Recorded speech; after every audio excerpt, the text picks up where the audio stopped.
Hi అండి. ఇప్పుడు మీకు చూపిస్తుంది ద్వారకా తిరుమల అనగా చిన్న తిరుపతి. ఈ ఆలయం గురించి ముఖ్యమైన విషయాలు తెలుసుకుందామండి.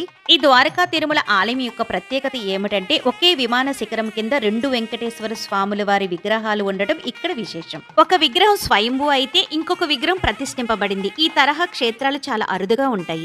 ఋషుల చేత ప్రతిష్ఠితమైన ఆలయాలను అర్చక క్షేత్రాలు అంటారు. స్వయం వ్యక్తం చేత దైవం గనుక ఆవిష్కృతమైతే వాటిని స్వయం వ్యక్తి క్షేత్రాలు అంటారు. ఈ ద్వారకా తిరుమల క్షేత్రం స్వయం వ్యక్త అలాగే అర్చక క్షేత్రం అన్నమాట.